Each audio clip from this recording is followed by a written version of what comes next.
Hey, it's me. What's happening, everybody? Sorry, I was deep in thought as I was responding to a person over on Facebook. Good evening, good evening, good evening. Welcome, everybody. Salutations. Thank you for showing up tonight for the Sunday night live stream. It is Cinco de Mayo. Cinco de Mayo.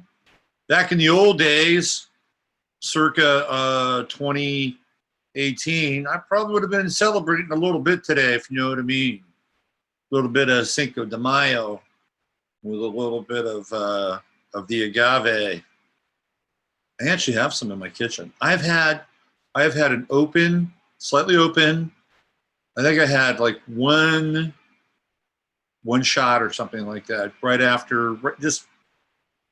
Oh, it was a Super Bowl party, little Super Bowl thing. I had a guest and had a little splash back in the Super Bowl. It was February, right? I had one splash, February. Other than that, that bottle's been sitting there since Super Bowl.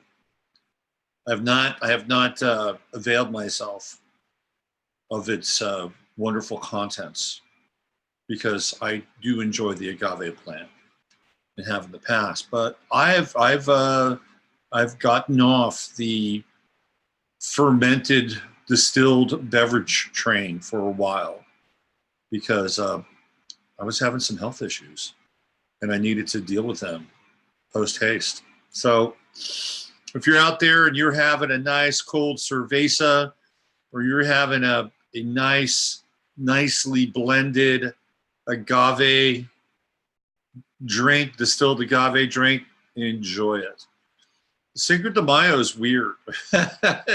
It's a weird day. We celebrate it more in the United States than they actually do in Mexico.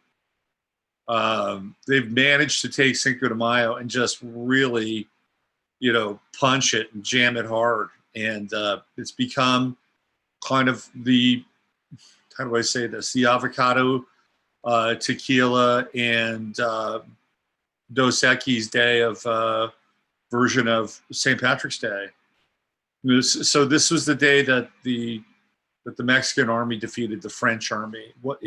So it's not even really their true Independence Day, but I think they pushed back the French and said, out of here, enough. The French have lost a lot of battles, seems like. I was born in France, anyway. Well, yeah, it's not that big of a day. What's really interesting is that Major League Baseball had two games tonight. One was played in Mexico. They had a whole series of games played in Mexico, in Monterrey, Mexico, and it was the Houston Astros and the California Angels. And apparently, they're going to have a game in London this summer, which I was not aware of. So Jupiter and Sagittarius getting all sporty on the global level. And of course, it's the Yankees versus the Red Sox and the East Coast contingency. But they'll go play over in London. But the two franchises that are probably closest to the border outside of the San Diego Padres, they're the ones that are playing in Mexico. See how that works? So guess what the A's did? The A's and the Seattle Mariners, they played their opening series in Japan because they're the ones that are closest to Japan. How neat is that? Who's playing in Canada? Well, guess what? They have a baseball team in Canada. It's called the Toronto Blue Jays. So they play 82 games every single year in Canada. No need to go there. No need to go up there. Now, I'm thinking, because there are two teams that actually play in Florida, that maybe they could play a series down in, I don't know, Cuba. Oh, guess what? Can't go play in Cuba now. Cuba's on the shit list. They're on the shit list because of theoretically what they've been doing, supporting Maduro.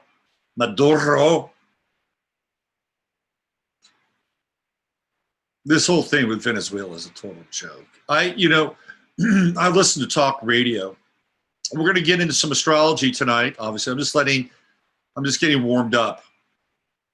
I'm having people, come into the chat room and stuff. But this thing in Venezuela is a total and absolute joke. This is, I think, the second or third hardcore coup attempt that Maduro has pushed back. I'm no Maduro fan. I mean, whatever. The guy's a strong man. He's trying to deal with his country. It's actually a country he was born in, right? If I'm not mistaken, right? That's his country. He lives there. They had an election, and a lot of people voted for him. You know how many people voted for Guaido? Big donut. 0. So that's a guy who that country has elected, whatever you think of their elections, for better or worse. Because as we all know, the elections in this country are so hermetically sealed and airtight that nothing ever goes wrong here. There are no glitches or anomalies with this voting process. Now, are there? There are times, I got to tell you, basically starting from 2000, when George Bush got elected, and then George Bush got reelected, and then Obama got elected, and then Obama got reelected, that I really wanted to throw something at my TV. Out of those 3 elections, I think only one was legit, and that was Obama versus John McCain. That was a slam dunk. Nobody had to jerry-rig that election at all. Are you kidding me? John McCain, oh, he's a maverick. Really? How much of a maverick was John McCain?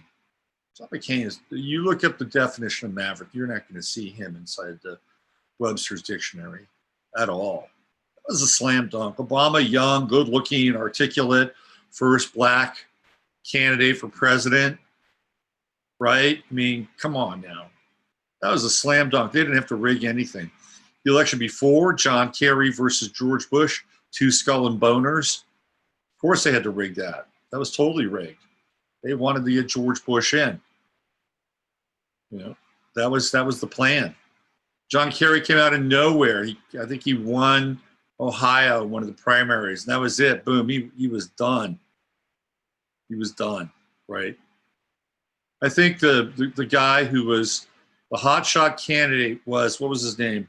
Was it Howard Dean? Yeah, Howard Dean. I was getting confused with John Dean. John Dean was the Watergate guy. Howard Dean was the guy who had the weird laugh.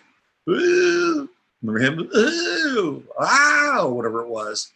And once they got that laugh, man, they just slammed that laugh over and over and over and over again. Because he came out of New Hampshire. He came out fast out of the gates, man. Howard Dean was the dude. And they're like, we got to shut this shit down. We got to grind this guy into a pile of ash. And once that laugh came out, whatever it was, he was done. They just kept playing it over and over and over again. Here comes John Kerry.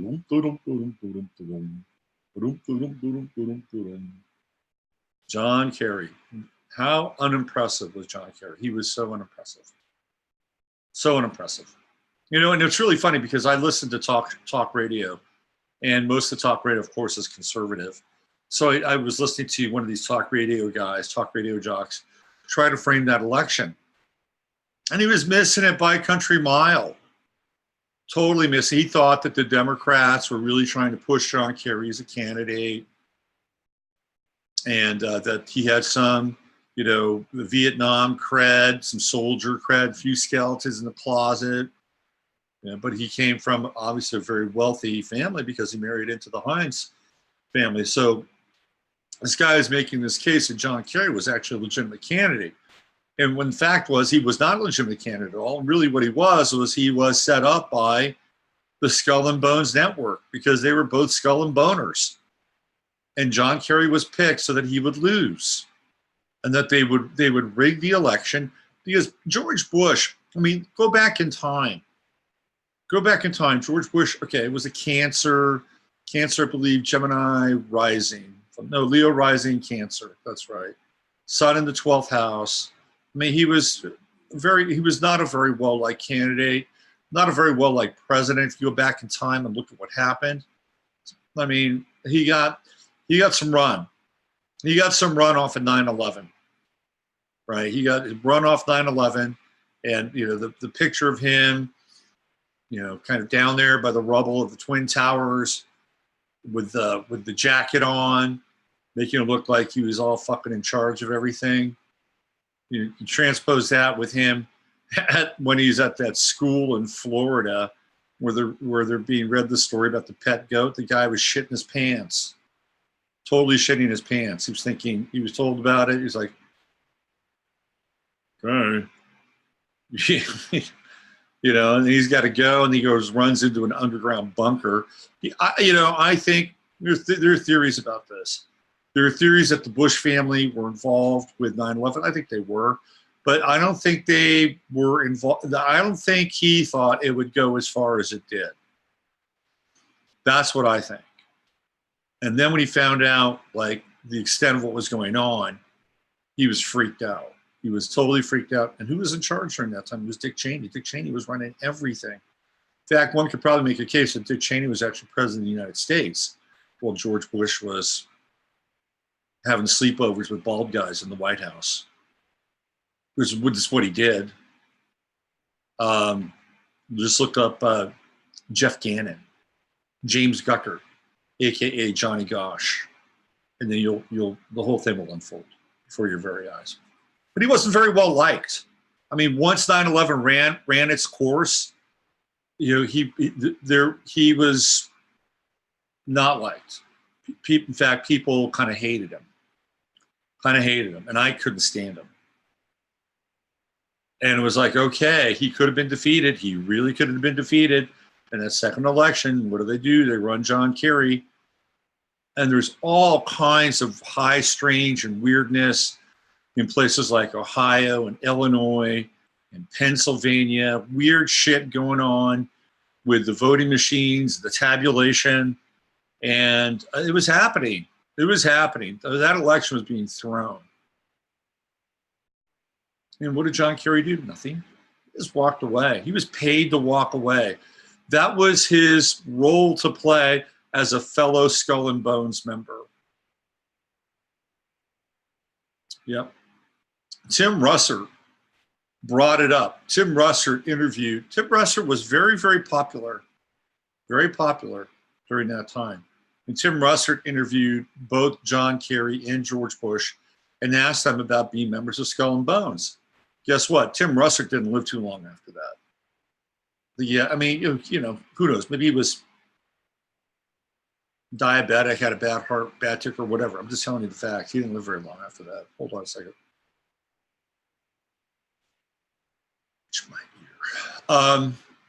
That election was thrown. Just like the election with Bush and Al Gore was thrown. Al Gore won that election. Had to go down into Florida, George Bush's state, hanging chads. You know the story, right? They had 2 elections in a row that were totally jacked and rigged. And they're like, fuck, we got to have this new election. This next one, we got to run it clean. And that's when Mr. Obama comes into play. And, slam dunk, easy defeat. Easy defeat. That was like, Ali and Chuck Wepner. That's what it was. And then after that, now I do think that the Romney-Obama election was probably a lot closer. I would not be surprised if there were some voting hijinks, because we know that Obama comes from, well, he lived in Chicago. He doesn't come from Chicago. But, he's got a history of like redistricting and all kinds of bullshit. And I've told the story on a number of occasions where he went up against for the seat of senator in Illinois. He went up against Jack Ryan. Jack Ryan was the husband of Jerry Ryan. Jerry Ryan, of course, the vivacious, what was her name, 7 of 9 on Star Trek. I mean, she was a real, Jerry Ryan, total knockout. And Jack Ryan used to take her to Eyes Wide Shut sex parties. And they were getting a divorce, And Jerry Ryan talked about how Jack Ryan took her to these parties and, wanted to see her get, banged by other men. And that was in their divorce proceedings. And somehow, magically, that just came out. It was the Chicago Sun-Times. And once it came out, that was it. Jack Ryan was done. He was the golden boy of Chicago politics for that Senate seat. He was a Republican. He was down in flames. And guess who was there? Rising from the ashes of that moment, Barack Obama. And or standing, he wasn't even rising. He didn't die. He was just standing there. And then, of course, they brought in Alan, what's his name? It was ridiculous. So even Obama has some history in his background with elections. But I do think probably Mitt Romney was, I think there's a good chance that Mitt Romney probably won that election against Obama. And I can't stand Mitt Romney. It's the ears. So I've got no skin in the game. It's like, oh, Mitt Romney won. No, it's like, whatever. He's just another rich fat cat that goes in and completely buys companies and liquidates them and takes all the assets and strips them away. He's a strip miner. That's what he is. That's what he does. Anyway. So it's not like we have a perfect history of elections. They're far from perfect. They're quite imperfect, actually. Hey, so what's going on, everybody? I just had to go off on a little rant there, historical rant. Let's see who's in the chat room tonight. We have 58 people watching. Let's see. There's Jedi, Frogmaster. The Act of 1870 completely devolved our constitutional republic, replaced with feudalism and democracy. You're absolutely right about that. Eileen, hanging Chad drama paved the way for fake electronic voting. Yes, yes, yes. Let's see. We got Stephen, Chris. Hello, Robert, Ed L. Sunday night with Robert. Hey, what's going on? The Ed Sullivan Show. Really big show tonight. Really big show. Let's see what else we have here. Get rid of some of this jive. Let me see. Can't see the entire chat. Ah, there we go. There's Mary. Hello, Mary. Good YouTube feed right now. Right on. Good, good, good. There's Joan. Hello, Joni. Hi.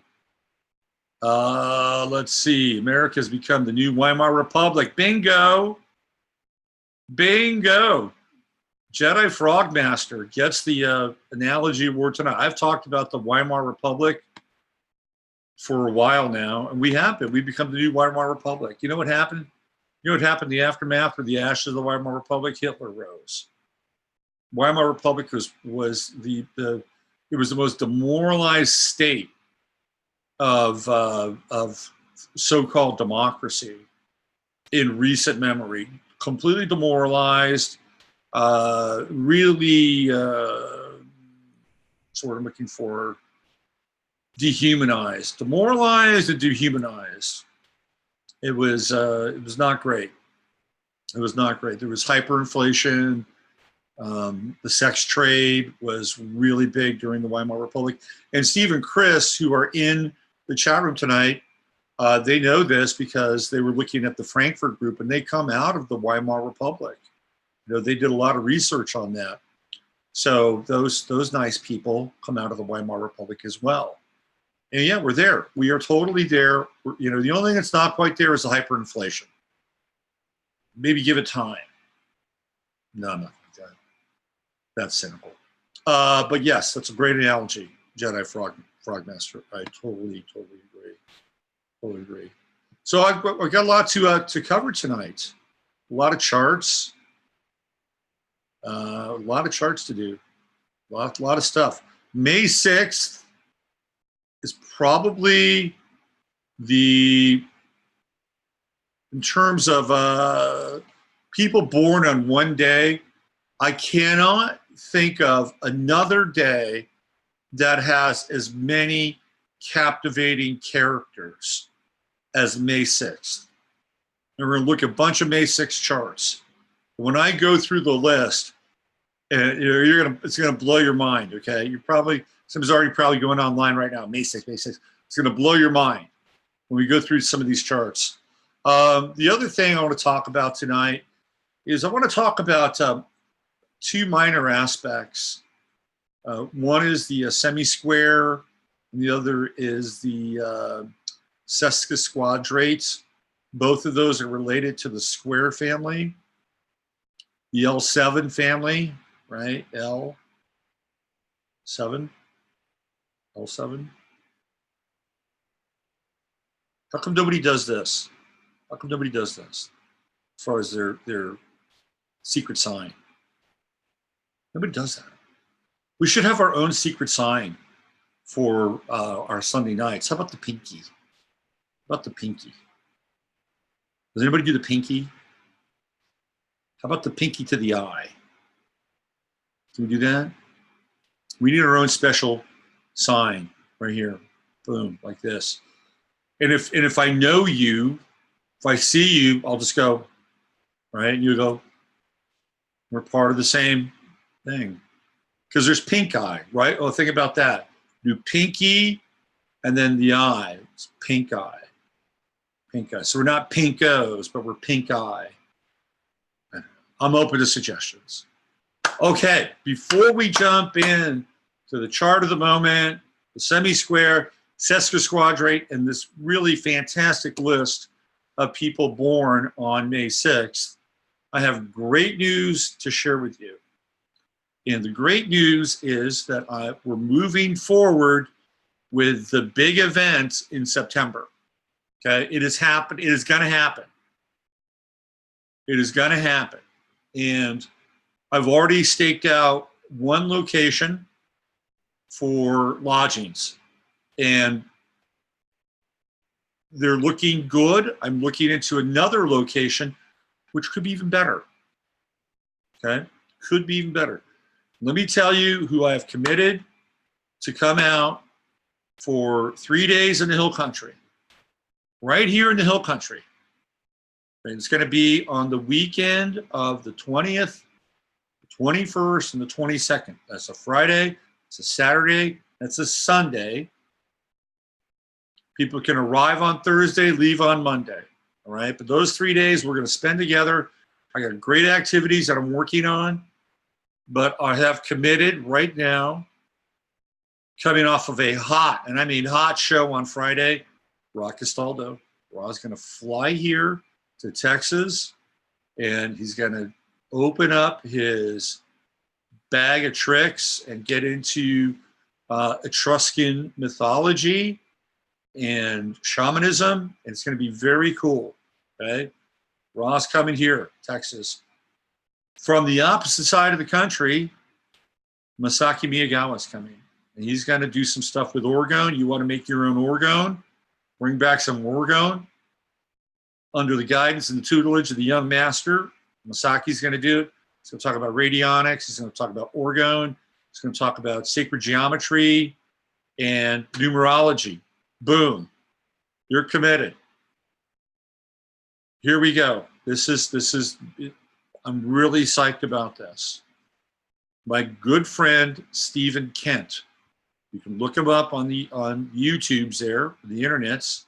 Stephen Kent is a didgeridoo player, and he's one of the best didgeridoo players on the planet. Not only is he a great didgeridoo player, he's a great musician. See if he can play percussion, he can play guitar, he can play cello. I mean, he's terrific, absolutely terrific. Stephen has agreed to come here, be a part of the experience. He's going to do a workshop on breathing and sound, and he's going to do a concert for us. Okay, so you're going to have a private concert with Stephen Kent. So that's Rock Castaldo, Masaki Miyagawa, myself, and Stephen Kent. And I've got some more people that I'm talking to. It's going to be a lot of activity for 3 days, and I'm hoping we can pack it all in because there's just so much to do here. And today I did a 5-mile loop around Enchanted Rock. I got to tell you, the place, I've been there before. This is like my 4th time in Enchanted Rock. Place is out of this world. It is out of this world. And I want to do something. It's just up the road. It's 20 miles from where I live. And I think it's part of a megalithic grid that's basically arranged all across the planet. There's a guy named Jock Doubleday who's been doing some very interesting stuff. And with the pyramid in Bosnia, he came here and spent some time in Enchanted Rock, and I'd love to get him out. I haven't talked to him about it, but I'd love to bring him out. We'll see what happens. In any case, that's on the list of activities. So circle that on your calendar, okay? Circle it on your calendar, September 20th, 21st, 22nd, here in the Hill Country, right here. You can either fly into Austin or you can fly into San Antonio. I know some people will want to fly into Austin, probably because they may want to stay a couple days in Austin. Or if you want to stay a couple days, San Antonio is kind of a cool place. I like San Antonio. Either way, and I think some of it will be dictated to some extent on where I hook up the lodgings. So I've got commitments from people. Hopefully this week I'll be able to lock down the lodging piece and some of the live venue piece. And as we move through the next couple of weeks, the sign-up process is going to start. And I'll have a notice on my website, which is getting kind of retooled, in Facebook, and I'll be talking about it on the show, and I'll have a sign-up page, and I may even do like a separate website for this. I don't know quite yet. But you know, it'll be kind of the usual thing. You know, you'll have a deposit, and I think I'm going to try to limit to about 50 people. And I think 50 is a good number, maybe 55. And I think that's probably a pretty good number. So I don't want like 100 people or 200 people. I don't think it's going to work.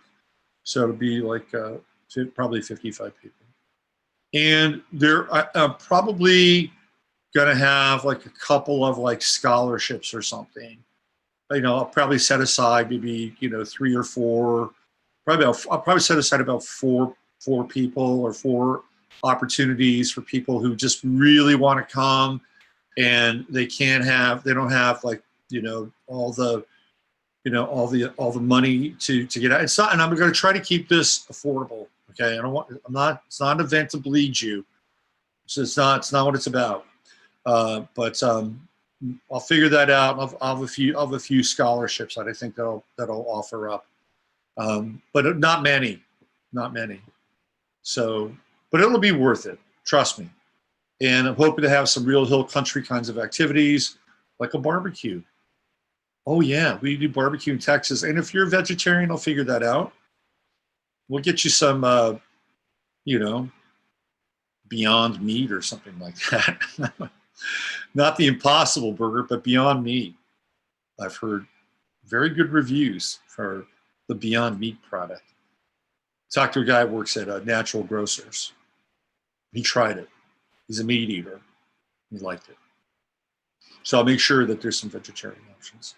Anyway, more about that, you know, next week. And once I nail down the place, it is go.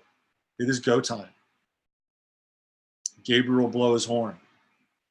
And I hope to see as many of you as possible. It's going to be a fun time. And the whole idea is to learn things, to be in nature, to have fun, to get energized. It's right there, right around the time of the equinox. You go back into your lives and take that energy and have creative change and imagination and all that good stuff. Okay? All right. So on to tonight's show. Let's get into the chart of the moment. Where are we now? Oh, where do you see like tonight's, God, this lineup, man, of people. Holy smokes. Holy smokes. All right, again, a little distracted. Oh, I've always got to do the same shit. I'm sorry, I've got to change my reference place. I think I've caught myself one time where I have had the reference place right coming in the show. Here we go. All right, so we've got, let's just get right to it tonight.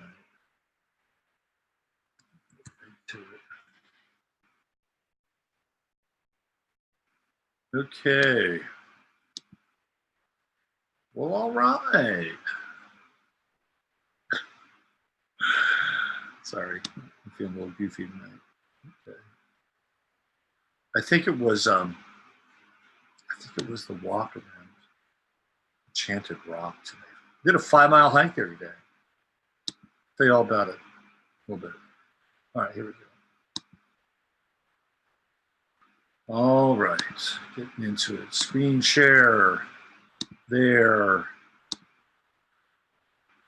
The chat of the moment. The ascendant is Scorpio. Very intense, Scorpio sign. You know what I'm saying? It's like very intense. I like Scorpio. Of course, I am a Scorpio rising. I've had to learn to like it. Thought about Scorpio today. But honestly, as I was walking around Enchanted Rock, I was thinking about Colin Kaepernick, who happens to be a Scorpio with a Sun-Pluto conjunction. Ooh. Very, very polarizing person. That is the nature of Scorpio. It is a polarizing sign. Unlike Gemini, which is already polarized, Scorpio does the polarization trip. That's what Kaepernick did. He polarized people. People either loved, there was no middle ground with Colin Kaepernick.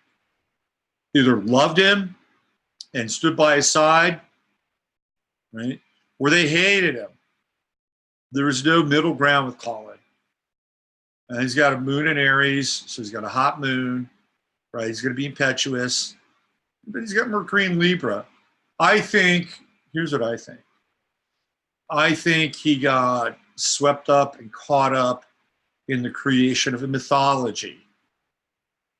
You know, Robert Bly has a really interesting theory. Remember Robert Bly, the guy who did all the men's work? Interesting character, very interesting character. And he has this theory about what happens when people get into relationships. And I talk a little bit about that on the Friday show with Raw. And I'm pretty sure I talked about it. If not, I'll talk about it now.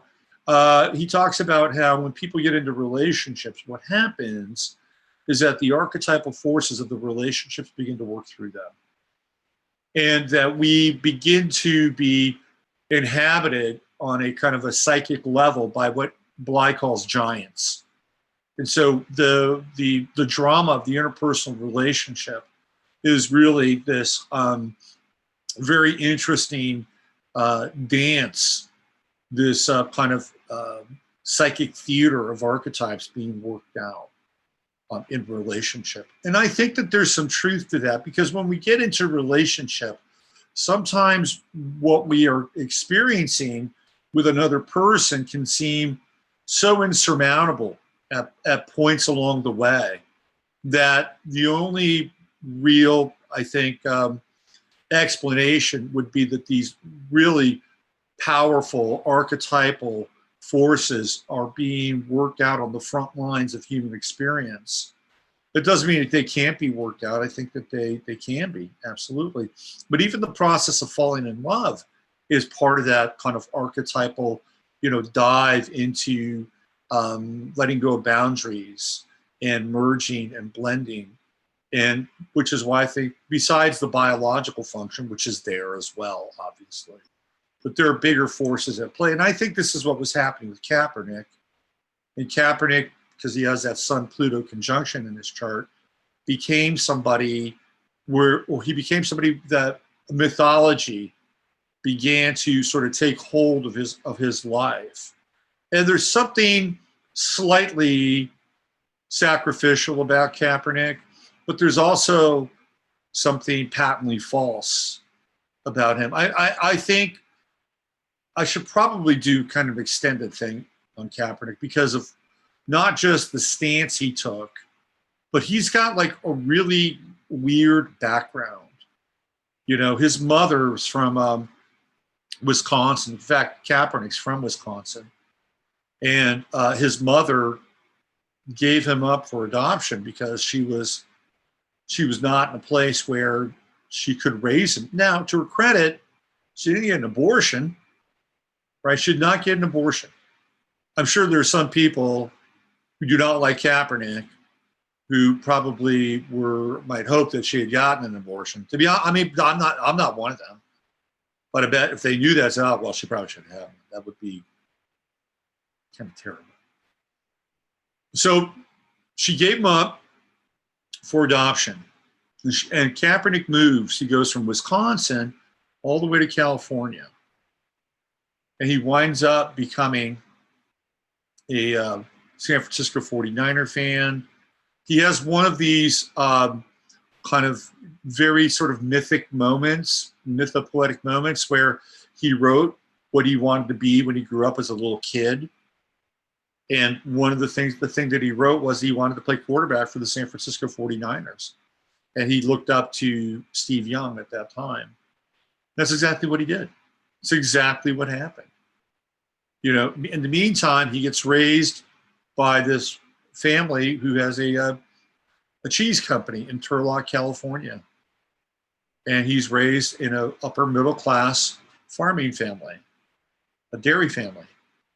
I guess they were looking for cheese in Wisconsin, and they found Kaepernick. They found Colin. So he's raised by this family. His mother, her last name is Russo, by the way. Red, right? Red. Mary Russo. And Kaepernick winds up going to play for the San Francisco 49ers, who, of course, their uniform is red.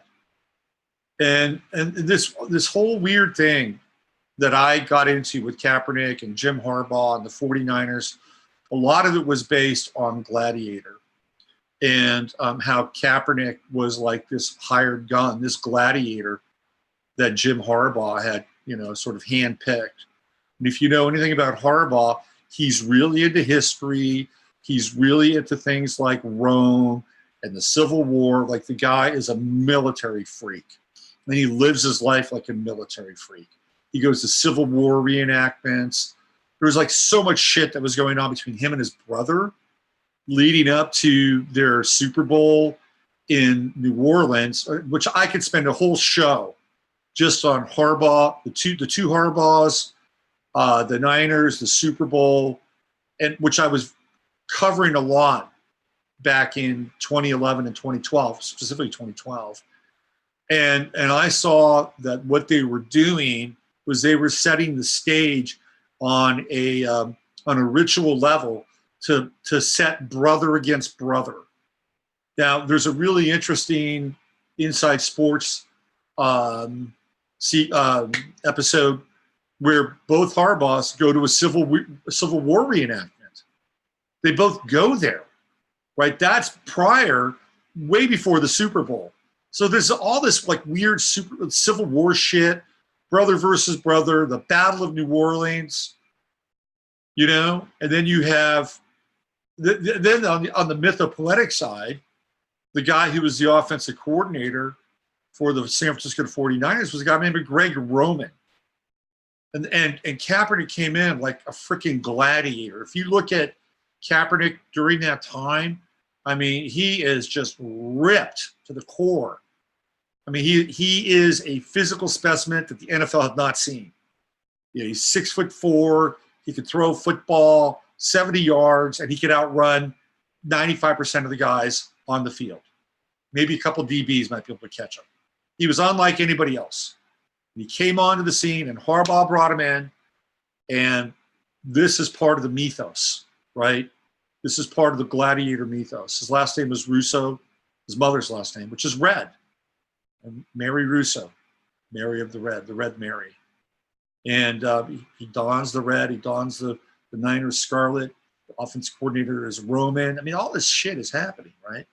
And then he goes into this weird phase. Jim Harbaugh leaves. He's like the father. Once Harbaugh left, Colin Kaepernick was lost. He was lost. And then what happens, he makes a bunch of bad decisions, bad choices, and this Nessa comes in. Who's a Taurus, by the way, his opposite sign. She comes in, and there are people who believe that Nessa is Kaepernick's handler. And I would not doubt that. Because once she gets in, man, she gets in and starts, you know, turning the screws on him. And he's done after that, pretty much. And he gets into the sitting down and wearing the pig socks. And that's a whole other part of his mythology. You know, this woman, this dark woman, you know, the opposite his mother, you know, her mother, Russo, is red. She's the lady in red. You know, the lady in red, that's Kaepernick's mother. And we get into that, we get into like the Whore of Babylon, we get into Jack Parsons.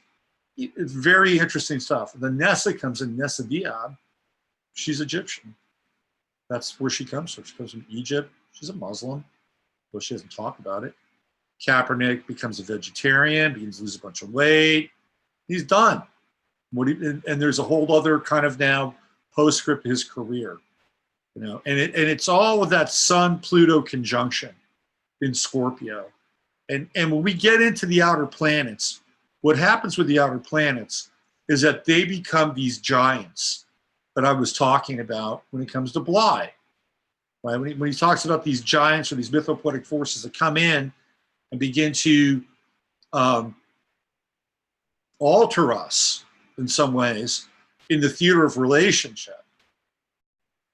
And this is what happened with Kaepernick and Nessa, that these giants now came into play, into their relationship, into their life, into Kaepernick's life.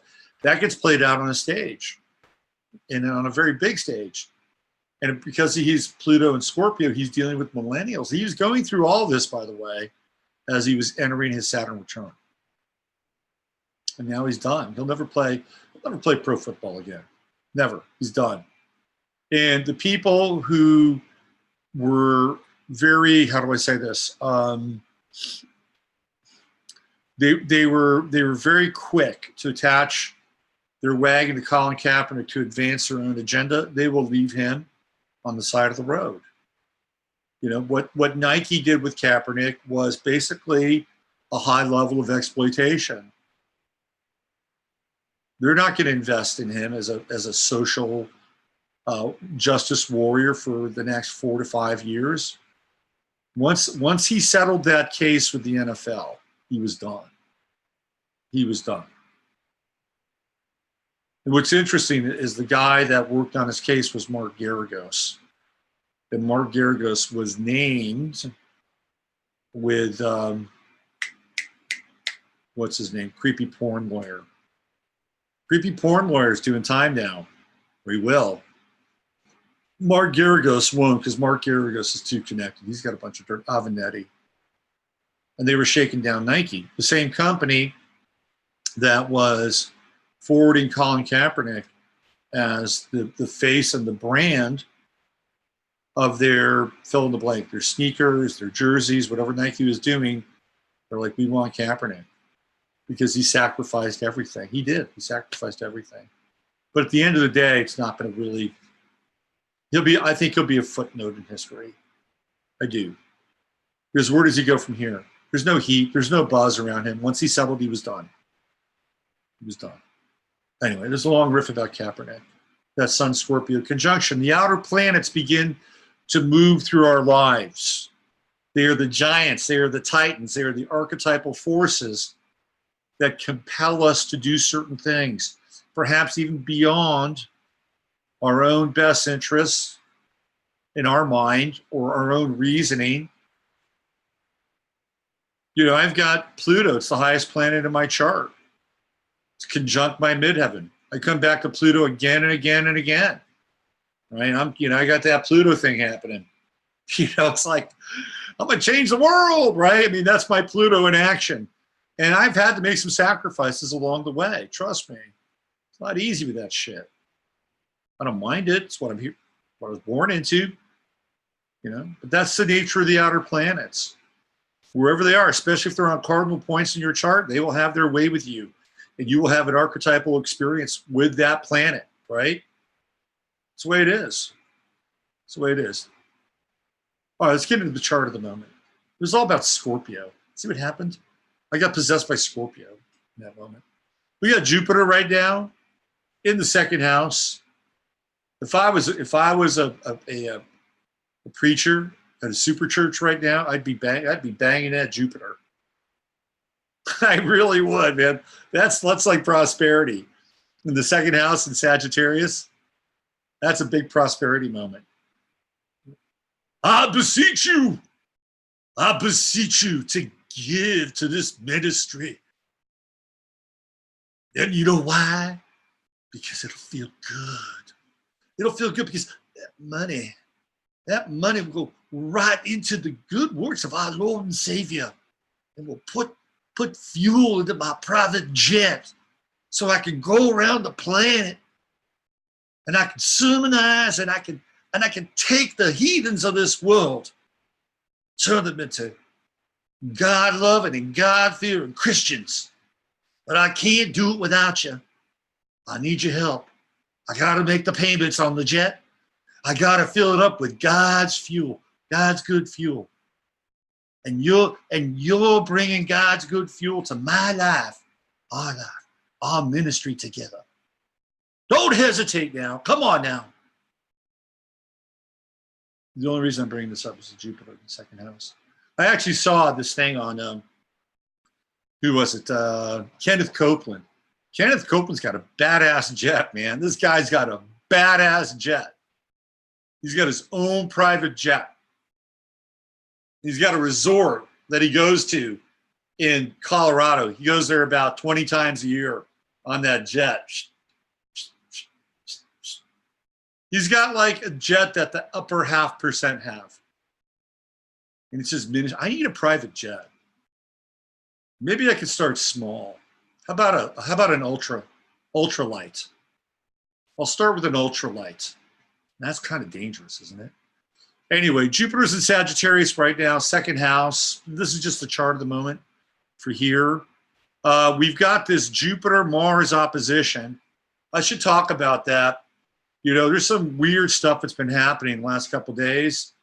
Have you guys seen the footage of the jet in Russia that came flying in with a fireball at its tail? Like, something's going on there, man. Something happened with that jet. And I don't think it was some kind of user error or a malfunction. There's something happened with that jet. Now, you see what happened to the jet in Jacksonville? Simultaneously, we have two, not one, two Mars and Gemini plane crashes. The one in Jacksonville slid right off of the runway and into the water. The black box, which is the nose cone, you know, it's down there with Jolly Roger. So this Mars Jupiter opposition with these planes, Gemini, right? Travel, Jupiter, expansive. We got fire here. This is, to me, I mean, look at this shit. I mean, this is your plane. This is your Russian plane. This is the fire. Jupiter and Sagittarius coming out the back end. There. There's also a big explosion in Illinois. There have been a series of explosions over like the last 72 hours. If you haven't been paying attention, like some shit is happening, right? And we're past that Sun-Uranus conjunction. But this Mars-Jupiter, it's right there. It's in opposition now. By the time you wake up tomorrow, it'll still be in opposition. It'll be very interesting to see what happens on the Bill Barr front. He's supposed to show up tomorrow, right? What a clown show that is. I mean, look, I'm no Bill Barr fan. The guy was like a toady for the Bush family for years. And, you know, he's doing his thing. I don't believe in Russiagate. I think it's a bunch of bullshit. I think it's a psychological operation. Now they're going to go after Bill Barr. Oh, no, we're not. It's Trump. Forget Trump. We're going to get the Barr so we get the Trump. I mean, this thing's going to go on until Trump is finally gone, whatever happens. And some people think they'll impeach him. I don't think he's impeachable. Not at this point. Not at this point. I think he's got too many friends in high places. People like Sheldon Adelson and the Shabbat Lubavitch gang. He's got too many friends. Too many people. Too many friends. I mean, he's pissed people off. That's Trump. He's always done that. It'll be interesting to see what happens with Barr tomorrow. He's not going to show up. We have the inconjunct with Pluto and Mars. Oh, that's interesting. Now we have this, this discussion about Pluto, outer planet, the giant. What's happening here? What's going on? Mars, at least here, right now, 8th house, Mars is behind the scene. But we have this Pluto-Mars inconjunct. What's really going on with this intensity and malfunction and crashing. You know, with Gemini, which is motion, right? It's moving forward. You know, two realms: the air and the sky, sky and the land, and sky, land, sea. That's three, theoretically. What's going on? What's behind the scenes here? What role is Pluto playing? Are we seeing some kind of weird kind of malfeasance going on behind the scene? Is that what's going on? Something's happening. And by the way, this Mars, if I'm not mistaken, is conjunct Trump's sun. Like, you know, there's not a time I would fuck with Trump. Not a time. Not a time. It's been conjunct his sun, I think, for what, about the past 5 days. Yeah, I would not mess with Trump with Mars on his, you know, he's going to get stronger over the course of the summer. You know, when Mars goes into Cancer, it's going to hit his 11th house, and he's not going to suffer. He's not going to suffer fools gladly with Mars going through his 11th house. He'll piss some people off. Well, is that anything new? But it'll be more intense, and it'll be very interesting to see how his base responds to him, because that Mars is going to sweep through and hit his Venus and Mercury and Saturn, all in the sign of Cancer. You know, will they rally with him? Will they become more aggressive towards him? Will he turn on them?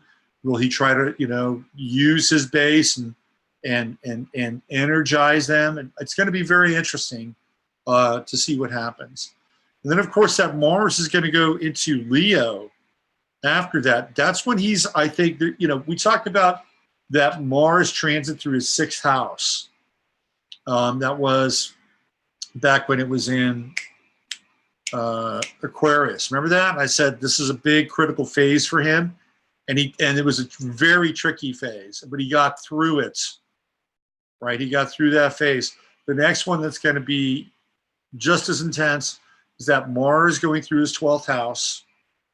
And that's the house, of course, of hidden enemies. So let's see, what's that going to be? So it was six weeks, so 12 weeks, roughly month and a half, about 3 months from now. Oh, there's a big bug on my spotlight over there. He's loving it. He's right next to the source. I think he's listening to me. I think he works for the NSA, this bug. Big enough. He's having a grand old time up there. It's a fly. It's like a house fly, horse fly. This is an elephant fly. He's big. Anyway, stay up there. He's fine. He's like by the sun, right? He's hanging out, source of light. So Trump's got him. So 3 months from now, what are we talking about? 3 months from now. So let's see, we got mostly May, June, July, August. It's July, August. When the sun dips down into his 12th house, Mars is going to be there as well. Be an interesting time. But it could be a dangerous time. Mars in the 12th house is hidden enemies. Keep that in mind. Okay, what else we have? We've got Jupiter. Jupiter is in trine with Mercury. And we have the new moon. Heather and I did a thing on the new moon last week. Did you guys catch that? I think I pissed some people off. I talked about vaccines and transgenders. And I have a lot of planets in Libra, but I was not being very Libra-like that day. I always get Heather in trouble. She's so nice. She's so nice. And I go on her show and she has to go put out fires. So we have the Jupiter-Mercury trine, which I really like. Venus is going to come up here. I like this Venus-Jupiter trine. I do. Especially Venus in Aries. Cue up Michael Jackson's You Want to Be Starting Something. Right? That's the Venus-Jupiter trine. Love is in the air. Whatever happened to love? What, you know, whatever happened. We don't even talk about love anymore. Love was such a beautiful thing. Remember love? Remember love songs? Real love songs. Not Ariana Grande love songs. Ariana Grande sounds like a drink at Starbucks, doesn't it? Oh, I'll have the Ariana Grande. Oh, would you like that with milk or almond milk? 2% almond milk, soy. I'll have the Ariana Grande with 2%. Thank you. Sorry. Doesn't that sound like a Starbucks drink? Well, whatever happened to love? Love was a beautiful thing. A beautiful thing. It's still there. It's still there.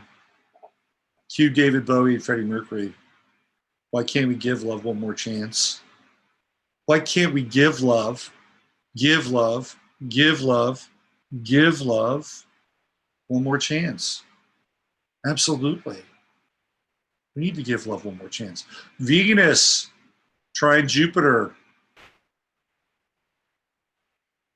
You know, Venus and Aries taught amor, amore. So if you want to kickstart your heart, see, I'm just dropping all these musical references tonight. We got Michael Jackson, want to be starting something. Under Pressure, give a little more chance. Kickstart Your Heart, that was a Motley Crue reference. It's right here, right there. Right there. By the way, I shouldn't, no. I'll leave that. I'll leave that for the memoirs. I actually met somebody on a dance floor. It wasn't even a dance floor. It was a garage. It was a house party in Berkeley. And Michael Jackson's Want to Be Starting Something was playing. We started dancing. And guess what? We started something. Very interesting relationship. Very interesting. Very interesting relationship looking back on those days.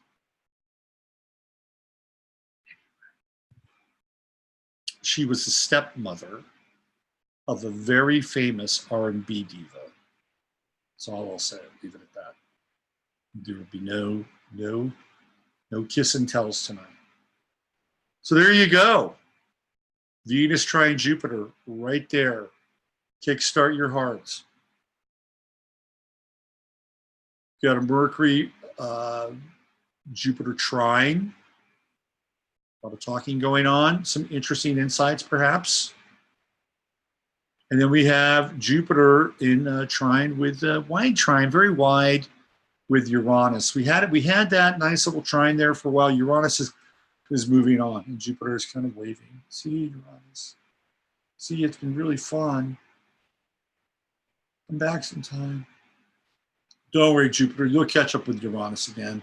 But just like the caterpillar turns into the monarch butterfly, you will transform and you will see Uranus in a different visage.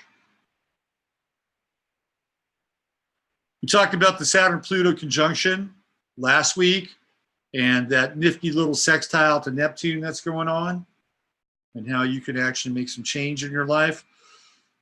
Right, we like that. We got the moon just getting ready to move on out into Gemini. So tomorrow when you wake up, the moon will be in chatty Gemini. Watch out for that office gossip. The moon in Gemini. Watch out around the water cooler. Watch out around the donuts and the coffee tomorrow. Moon in Gemini.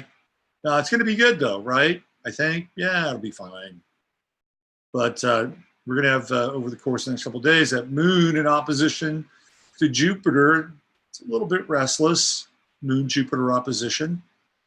Getting us ready for Mother's Day coming up next week, right, on Sunday. Getting all primed. We have this nice new moon in Taurus. Nice and grounded. Very grounding new moon.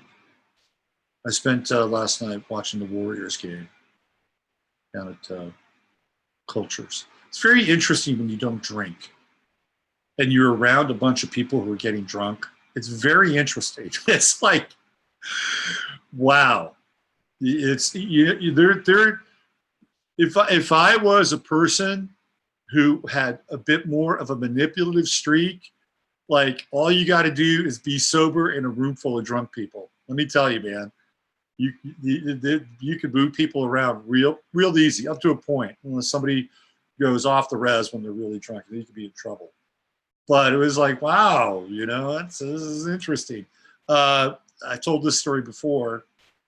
Gurdjieff, who was one of the great teachers of the early 20th century, very controversial, charismatic figure. We're going to get into controversial and charismatic figures tonight.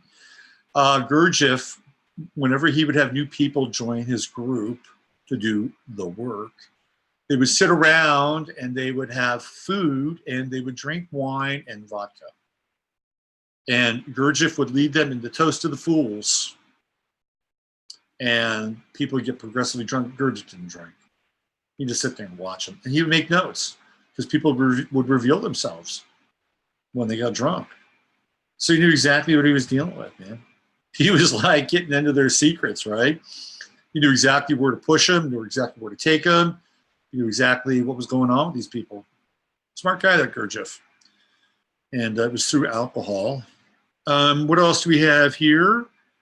Let's see. We've got the Mercury square starting to end. I think the big square coming up here is Venus, Saturn, Venus, Pluto. Yeah. It's going to be interesting, right? Because you've got opening with Venus, Jupiter, which is great. Initiating, expanding, bringing new life into your connections, into your relationships.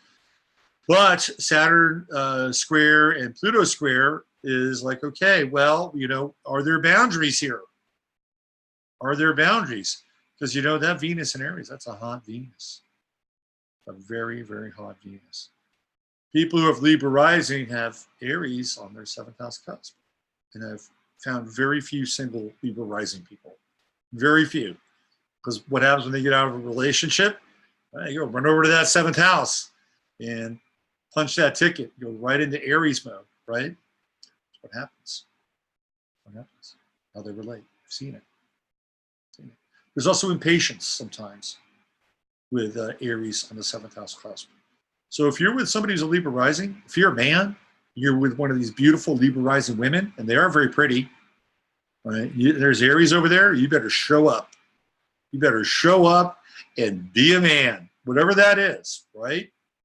Because it can also be very demanding. Aries can be demanding inside a relationship. And if you don't show up, you know, it can be very difficult. It's good. Force you to show up. There goes that robo-fly. He's got to come over here now. He's had enough of the light. Oh, he's back in. If you're a guy with Libra rising, you have Aries over there, you know, you're probably dating really strong women. You know, that's it for you to, like, you know, the binary thing. You know, if you're not into the binary thing, you know, mix and match and figure it out. Maybe you should go talk to Pete Buttigieg. He could probably help you out more than I can. Anyway, but yeah, if you're a guy and you got Libra on the ascendant, strong women in your life. What else is happening here? The sun is moving closer and closer into trine with Saturn and Pluto. That's good. Get a lot of work done. A lot of work. There's money. That's a money aspect. With Taurus, put in some hard work. Put in some hard work around things that you love. That'll be very helpful. Very, very helpful. All right, let's get out of the chart of the moment. Let me check in with you guys. See what's happening in Chatlandia. Remember this. Yes, go away. Go away. Let's see what's happening in Chatlandia. We have 92 people now. Let's see. What do we got? Pope, no gossip in the hair profession. Oh yeah, right. The Pope was like, don't gossip. So I told my hairdresser that, right? When we cuts my hair, I told her that. She laughed. I thought it was funny. All right, let me see what we got here. Fascist. Turn to the left. Oh, we got a little Bowie going on. Robert, any thoughts about the Derby? Oh yeah, that Derby. What a trip, right? You know, that's in the horse realm. And Jupiter was retrograde. Jupiter was retrograde. How about that? So Jupiter in Sagittarius, horse, right? Mars and Gemini, moving forward, Jupiter retrograde, let's change the results. Trump says it was politically motivated. Somebody made a shitload of money off that race, right? Shitload of money. That's what I think. Maybe it was fixed. But I think the Jupiter retrograde has something to do with it. Because you know why? The prohibitive favorite scratched at the last moment. Did you see that? Like 2 days before, the one horse. This was a weird derby. This was a derby where there wasn't like a clear front runner, from what I understand. Not that I'm a horse person, but I do tend to follow these sports things. There was no clear front runner for the derby. But there was one horse that was favored, and he pulled out like 2 days before, which opened up the field. That horse was a 65-1 shot that was in second. And it was the first time, I think, in the history of the Derby where they have what's it called, like a claim. And the rider of the horse that was behind the horse, the rider of the horse that was behind the horse that won, suggested that that horse impeded his ability to pass. That's almost hardly ever, if ever, called, especially with a race at that magnitude, right? Let's go into this a little bit now. You got me like interested. I almost played the Kentucky Derby. There's a place in town here that actually does off-track betting. All right. Trump says that the Kentucky Derby was a result of politically correctness. Country horse wins. Country horse wins. Okay, country horse. Country horse. Living in the country. Well, that's interesting. Country horse won. If it's politically correct, the country horse wouldn't have won. Would have been the city horse. If it was politically correct. Let's see, the 2019 Kentucky Derby. Okay. All right, so what was the horse that lost? Okay, hold on. Race description. Maximum Security. I actually kind of like this now, right? Maximum Security. What do we think of when we think of maximum security? We think of what? We think of the internet. We think of the NSA. We think of the CIA. Right? We think of Facebook and Google and Twitter. And, we think of the Israelis who are using all their technology. The technology is being employed by the governmental agencies, the alphabet agencies. That's maximum security. And then there's country horse. Country horse. Hey, country horse won. Maximum security. Disqualified. I think it's a sign from God. That's what I think. That's what I think. Flavian Pratt was the jockey. What a name, huh? Flavian Pratt. No pratfall there. 30-1 odds in the morning. Went off at 65.20. About that. $1,860,000 in winnings for Country House. Country House. Followed by Code of Honor. And then in third, Tacitus. Tacitus. Look at those odds. The only one that went off worse was higher was Master Fencer and Gray Magician. Guess what? The Gray Magician finished last. How about that? Omaha Beach was the horse that was supposed to be the odds-on favorite, and it scratched. Totally scratched.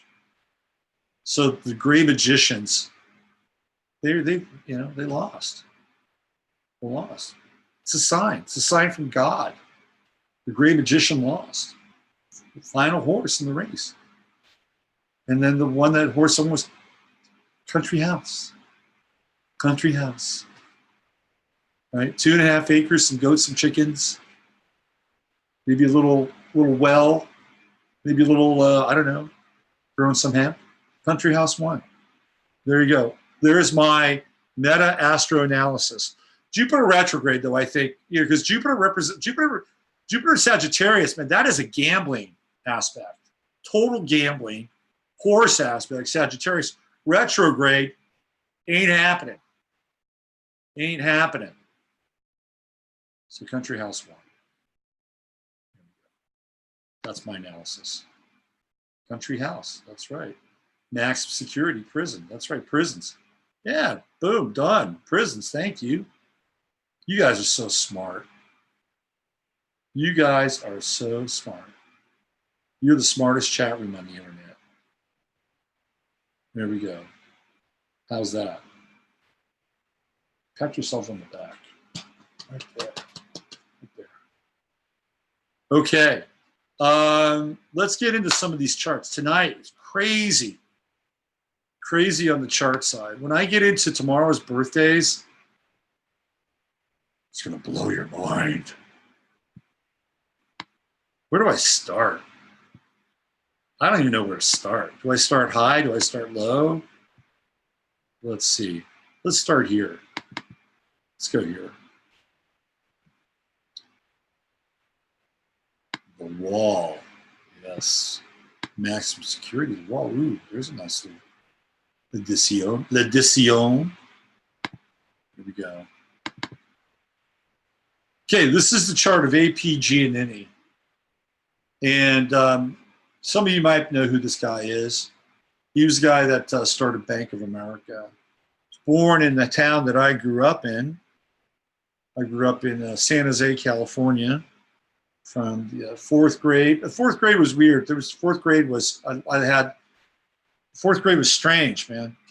So from third grade through the end of fourth grade. So let's go third grade through the end of fourth grade. I went to 1, 2, 3, up to 4 schools, basically 1 year. Crazy, right? Weird time. But once I got back to eventually where I started from, which is the 5th grade, I was in San Jose from the 5th grade through high school, which, based on what I know about this, is you get 5th, 6th, 7th, right? 8th, that's 4 years.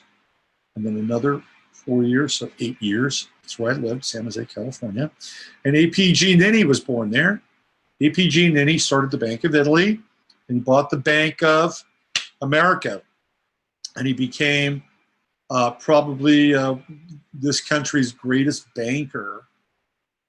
And he's born on May 6th. He's gonna this cavalcade of stars, Rogues Gallery, May 6th. You'll see.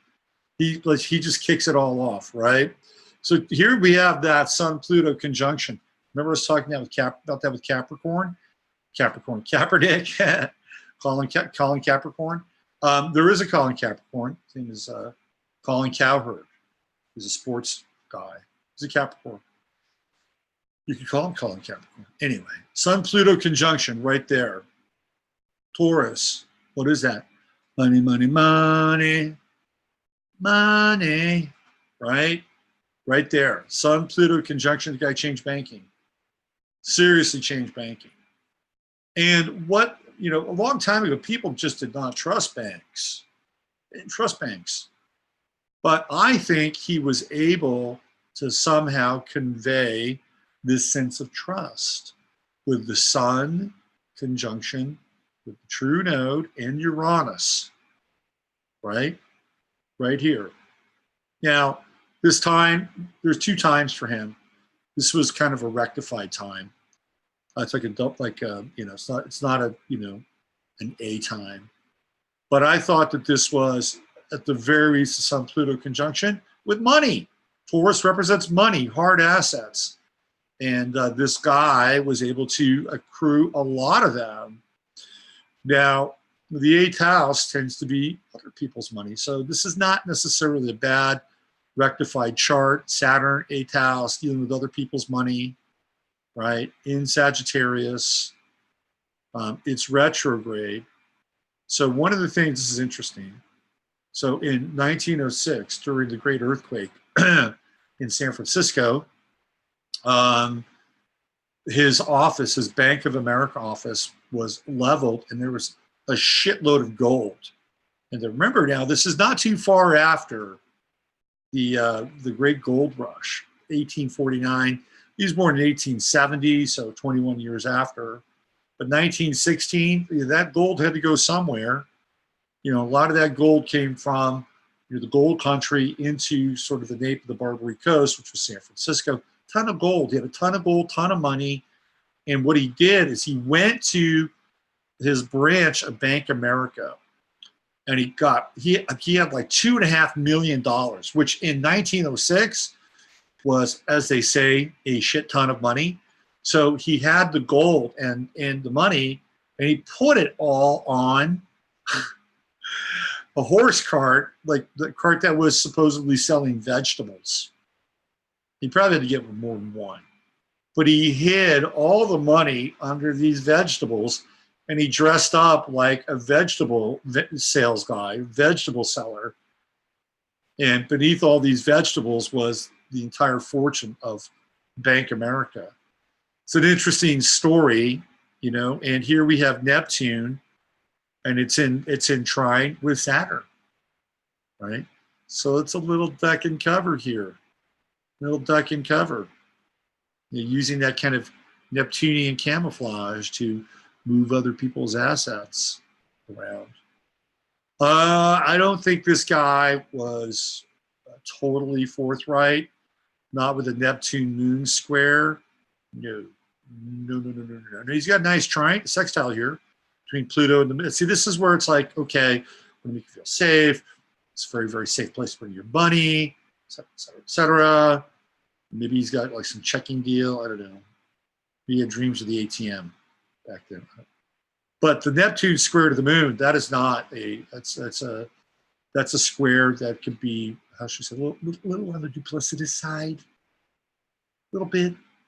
Neptune moon square people tend to sacrifice their emotions at times for others. Now this moon's got a lot of other things going on, right? It's got the trine to Venus, which means that he can gain people's trust. It's got the sextile to the sun and sextile to the Pluto. And once he kind of, kicks in on an emotional level, this guy can make shit happen. Some Pluto conjunction, people that have some Pluto conjunction, even Kaepernick, to go through what he's gone through, he's kind of a tough cookie. But the Neptune moon square, you can either take advantage of other people's emotions, or you can be taken advantage by other people's emotions. That is the nature of this, right? He's got Capricorn on the midheaven. That works for kind of a slightly rectified chart. And not too bad. Not too bad there to have Capricorn on the midheaven, right? Capricorn midheaven, changing culture, changing the world, banking, et cetera, et cetera, et cetera. You want to be a banker? This would be a very good chart. Very good chart. So APG Nini kicks off our Rogues Gallery, so to speak. That's just the first one. There's a lot of people born on May 6th. Where do we go from here? So many. So many.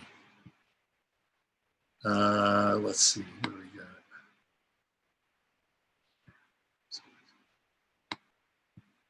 got? Okay, here we go.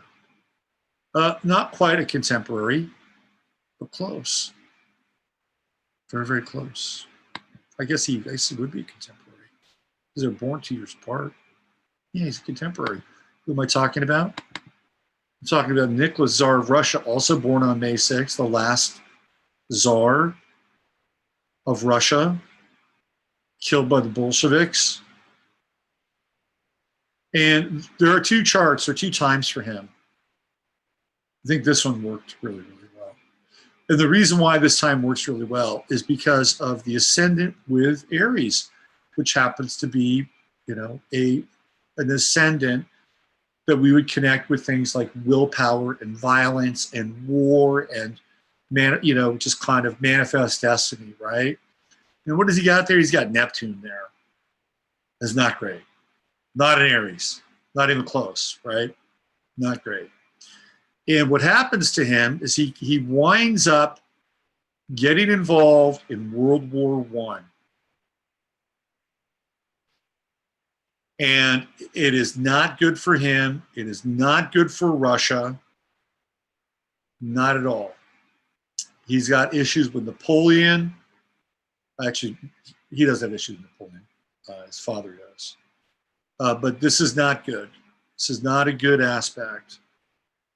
Very sweet, very nice, but not good for war. Now we have Mars in Aries. He did have Mars in Aries. Not bad for war, right? But what is Mars doing? Well, it's not quite in conjunct with the Sun. It's not even conjunct with Neptune. You know, there's no real, if you look down here, you've got a biquintile to Saturn, quintile to Uranus, and a trine to the true node. About as singleton as it gets right here, right? About as singleton as it gets. And sometimes that could be good. I mean, he tried. He clearly tried, but Neptune got in the way. Got in the way. And even the mystic, Rasputin, told him not to go into the war. You know, with Neptune on the ascendant, you know, he did. Now going into World War I really screwed the Russians. Really screwed them. Because while he was gone, man, the Bolsheviks went in and started, you know, kicking ass and taking names. Look at Pluto. We got a sextile to Venus, right? This is with his beloved. So somebody very devoted with the Pluto-Venus sextile. And then Venus-Uranus conjunction in the fourth house home. You know, the Tsaress was very eccentric. She loved mystics. I mean, that was a big thing back then in Russia during that time. You know, mystics, fortune tellers, seers, right? And he was married to a woman that was very into them. And of course, Rasputin moved right in. You know, he did. They had a radical energy here in the fourth house. And this is fourth house is home, right? This is his home. It's not just his home. Like the whole freaking country is his home. The whole country is his home. This guy's running the country, right? And what do we have here? Fourth house, revolution. Revolution. Radical. Revolutionary. Squaring off against the moon, right? Squaring off against Jupiter. He's got a moon-Jupiter conjunction in Aries. But it's behind the scenes. 12th house. It's not super strong. The moon is about as it's pretty. I think the moon is, you know, entering into balsamic phase right here. Right. He loved his family though. Right. He loved his family. He loved his wife. But this is history right here. This Jupiter moon conjunction, and then the square against Uranus is the revolution. It's happening right there in his home, and it literally did happen right in his freaking home. Right, the revolutionaries came in, they took him out of his home. Boy, is that specific or what? Based on this chart, holy shit. Mercury, Sun in Taurus, right? Oh, Mercury's in Gemini, 0. My bad. He had to fight on two fronts. Mercury and Gemini. He was smart. Generally speaking, Mercury and Gemini is pretty bright, but he has a Saturn opposition going on here. You know, this is a guy that probably, I'd say probably loved his country, loved his people, didn't really want to be king. I mean, even look at the true node. This is the mean node, and it's right there. It's at 0 Virgo. You know, it's not at like 28, 29, which would have put it right on Regulus. He's more of a servant. You know, now Regulus is up right there at 0 Virgo, which I think is good, by the way. Being I'm a Virgo and all. But, you know, this is interesting because he's not being this leonine character. You know, he's not being this, you know, kind of strong, wasn't Mussolini a Leo? I think he was a Leo. You know, he was dealing with, he was dealing with these frickin' Satanists. He's dealing with the world bankers. That's not good stuff. And he did not, I don't think he had the makeup of the wherewithal, especially with this chart. If we're dealing with this ascendant.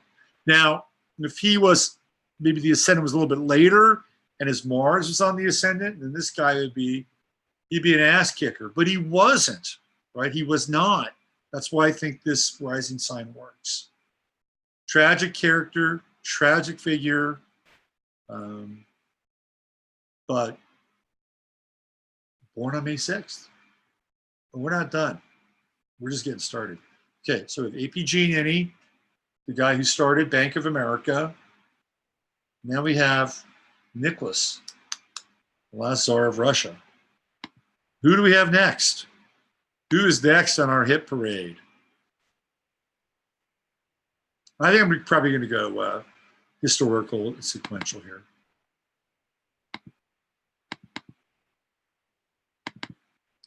How about Sigmund Freud? May 6th.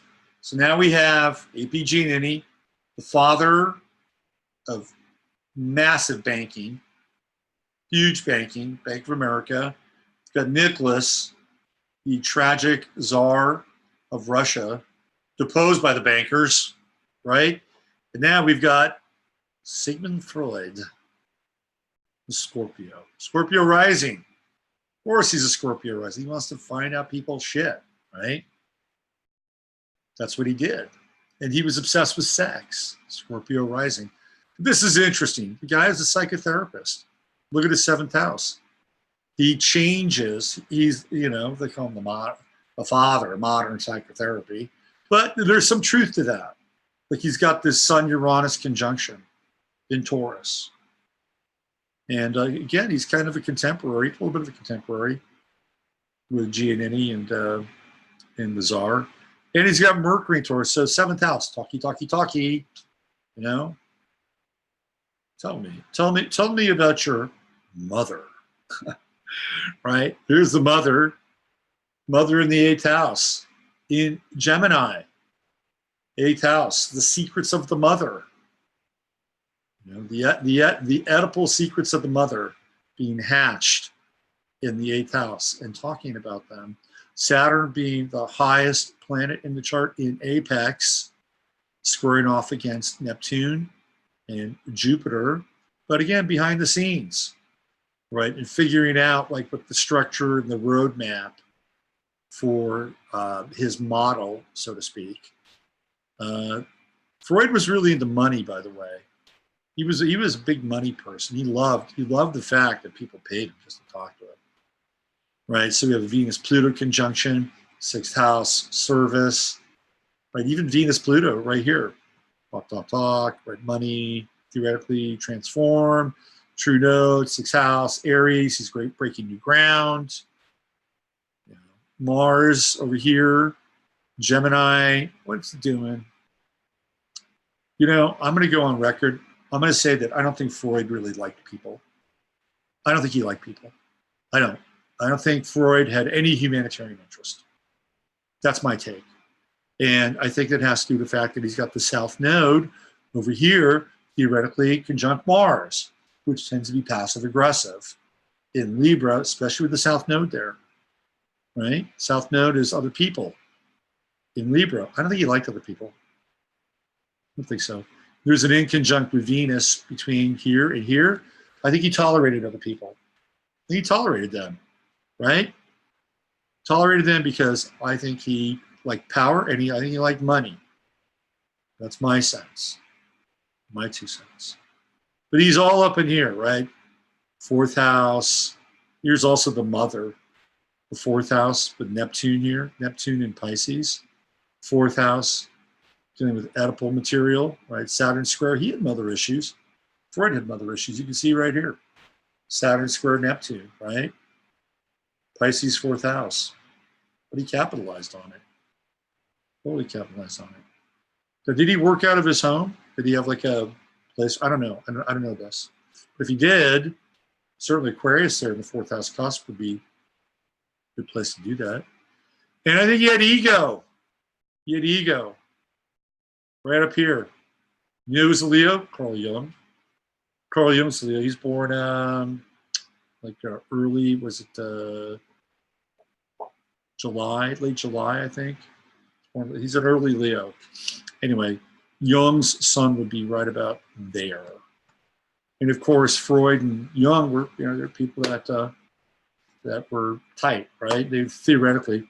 And then Jung wanted to exchange dreams with Freud. And Freud's like, no, you can get in my head. This is like the Zurich group, I think. This is Mars, 11th house, groups, organizations, teams, right? This is the Zurich group, all those guys that Freud kind of hatched, Alfred Adler, Wilhelm Reich, Carl Jung, and then the South Node here. I don't think he liked those guys. I don't think Freud is a friend of humanity. That's just my take. I think he's curious. He's very curious. He's got that Jupiter at the 29th degree of Pisces, which is also very interesting. But it's on the 5th house. Interesting. Like there is some gnosis at that 29th degree. But again, it's squaring off against Saturn. Like, here's what I think. I think Freud had the opportunity to go deeper here. You should have hung out more with Jung. You should have done the dream thing with Jung more. I think ultimately Freud was limited, but I don't think he's a friend of humanity. That's just my 2 cents. But he liked what he did. Leo in the midheaven, for sure. All right, so here we go. We've had A.P. Giannini. We've had Nicholas Tsar of Russia. We've had Sigmund Freud. Those 3 alone would qualify as being really significant for one day. We're not even close to done. Not even close. I have to do this because it's kind of historical. Let's see if I can find it. Okay.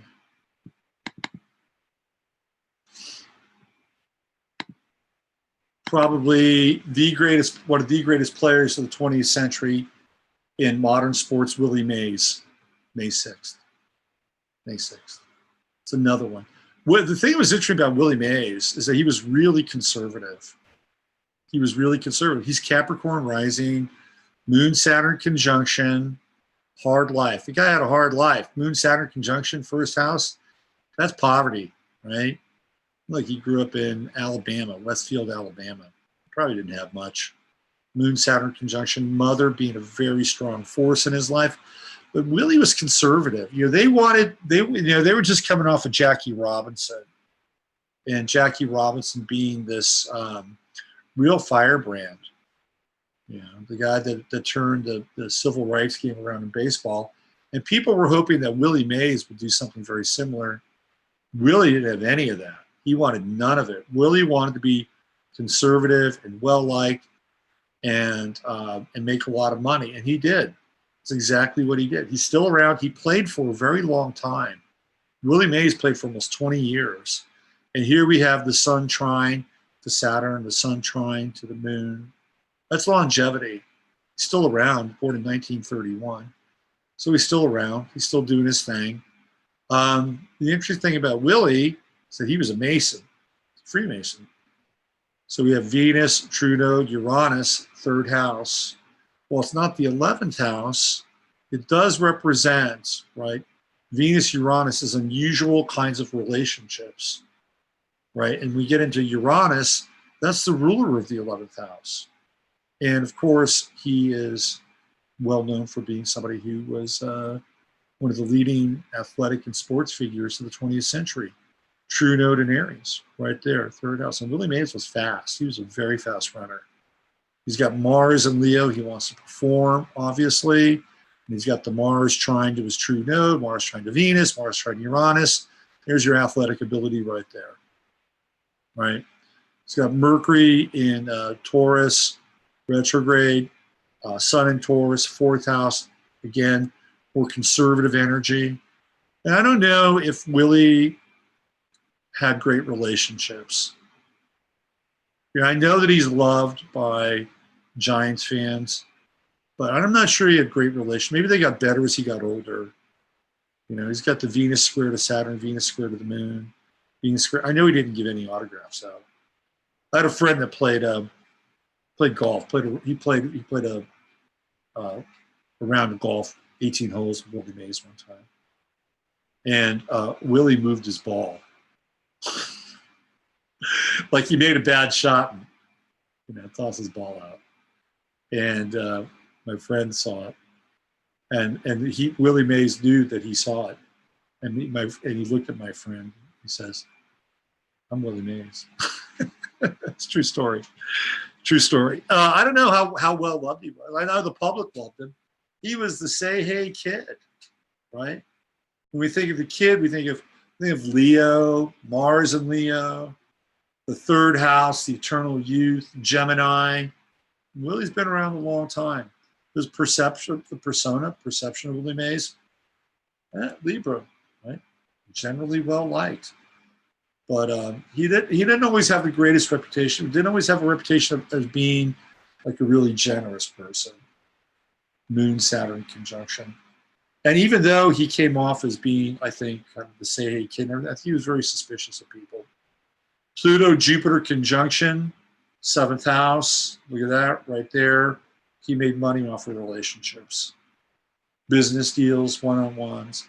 He had his own talk show for a brief period of time back in the 70s. It was terrible.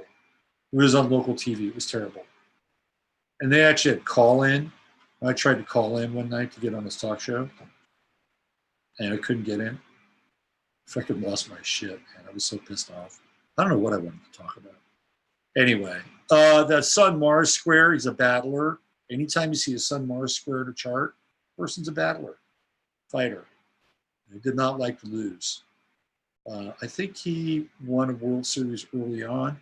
You know, the thing that was interesting about Willie Mays, when you get down to this Venus conjunction with Uranus and the true node, he's an athlete that begins to make an impact at the same time media is starting to rise.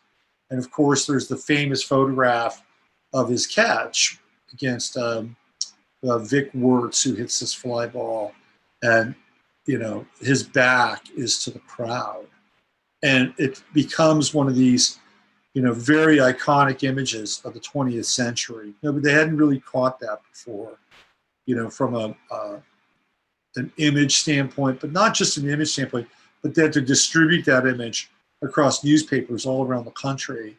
So Willie Mays is kind of at the forefront of this in a lot of ways with this Venus conjunction with Uranus, and even the trine with Mars to Uranus as well. Anyway, interesting chart to some degree, certainly an interesting character. And again, May 6th. May 6th. We're not done. We got more. I had to get Willie in there. So you have Giannini, AP Giannini. We've got Nicholas Tsar, Alexander, Tsar of Russia. We have Sigmund Freud. We got Willie Mays. Oh, guess who else we have? Check this out.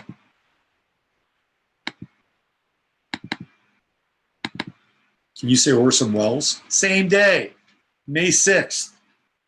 Orson Welles. Talk about a giant. Born in Kenosha, Wisconsin, but the boy wonder. Orson Welles. He was a genius, right? Total genius. He's got 1915. True node, Uranus, Moon conjunction. Aquarius. This guy's bright, super bright, ahead of his time. He's got that Aquarian midheaven, and he is going to be a disruptor. This is what Orson Welles was. He was a disruptor, and you know he really comes onto the scene with the Mercury players, right? Mercury theater. Here's Mercury. There's the sun. There's the conjunction. 12th house. Cinema, movies. You know, for being a 12th house person, he was pretty out there. Pretty out there. What does he do? He does War of the Worlds, puts him on the map. And then what does he do? He does Citizen Kane. And then he does the Amazing Ambersons. And then after that, Orson Welles begins his slow descent into Paul Masson commercials and doing bad magic tricks on the Tonight Show at the end of his life. It's not so he's an amazing kind of American figure and a very tragic one in a lot of ways. So where would the tragedy be in his chart? I would say it's probably here. You know, and one of the things that you're dealing with Orson Welles is a lot of fixed energy, right? There's fixed energy here, fixed energy here. He's groundbreaking. He's doing, you know, at a very early age, you know, wild shit. He's changing how movies are made. He's got Jupiter in the 10th house. Unfortunately, I think that's how we saw Orson Welles, or came to see him, was the expansion of his body, right, up there for everybody to see. And he's got that Mercury sextile to Jupiter. He's creative. He's interesting. But he's certainly a tragic figure in many regards. He's got that Gemini rising. That's the boy wonder. That's the boy genius. Saturn right there at the edge of Gemini, 29th degree. Pluto just chiming in at zero Cancer. So he's got a Saturn-Pluto conjunction. Serious figure, right? I mean, if you met Orson Welles in real life, he was a real actor. He was really into the stage and Shakespeare, and his version of Lear is considered like one of the great versions of Lear in the modern staging of Shakespearean theater. And he was in, I mean, this is gravitas. Saturn Pluto is gravitas. I think this is the overreach, the square to Jupiter. You know, one of his famous quotes, which I think is actually spot on, is the enemy of art is the lack of limitation. And I think you can see it right here with this Jupiter square to Saturn and Pluto. And I think he pissed his money away with Neptune in the second house. And look at all that was given to him, right? Look at that. There are two channels here. This is like, you know, this is abundance. It's all based on film, right? Pisces, Jupiter Pisces. Pisces rules film, acting, changing faces, personas. Neptune rules film. But the lack of limitation got him in trouble. And here he's got that Venus-Mars conjunction, 11th house. Interesting. Very interesting. Very passionate guy. Super passionate. The only thing that grounds him, though, look at the Earth. It's got Sun-Mercury conjunction. That's it. That's it. Everything else is all air, water, a little bit of fire. But a passionate guy. Able to, I think, sell ideas. Venus-Mars conjunction. Right, sextile Uranus, Moon. He would be difficult to be in a relationship with, though. Interesting character, very interesting character, and I think one of the great artists and tragic stories of the 20th century, Orson Welles. May 6th. Oh, we're not done. We got more. You think we're done? Let's go over it again. We have APG in it. We've got Nicholas, Alexander, right? Tsar of Russia. We've got Willie Mays. We've got Sigmund Freud. Shall we get into like the big high weird and the high strange? How about, I got two coming up here. Jim Jones, May 6th. Mr. Jonestown. So what's interesting about May 6th is that there are some connections with San Francisco for May 6th. You got Jim Jones, People's Temple, San Francisco, APG and any Bank of America, San Francisco, and you got Willie Mays, played for the San Francisco Giants. Scorpio rising, right? Now we have Scorpio rising like Sigmund Freud, right here. Jupiter in the first house. Jim Jones Interesting character, probably a CIA operative, probably an MK Ultra mind control dude, you know, that would basically mesmerize people. He was also a sex freak, right? Jim Jones was a total sex freak. Where's that in his chart? Let's see. Got Pluto and Cancer. You know, anyway, we'll get into sex freaking. But this is Jim Jones's chart. Leo on the midheaven, right? Like Freud, performing, very charismatic. He was involved in city governments. True node, Capricorn, third house. He had friends in high places with city governments. He managed to finagle his way, into the board of supervisors in San Francisco. Right. Well, look at this. Saturn in the fourth house. That's a hard home right there. Fourth house ultimately becomes what? Jonestown in Guyana. Ninth house. Ninth house. Pluto in the ninth house. Right. In Cancer. This is Jonestown right there. Out in another country. Right. That's what it is. Home. Other country. Pluto.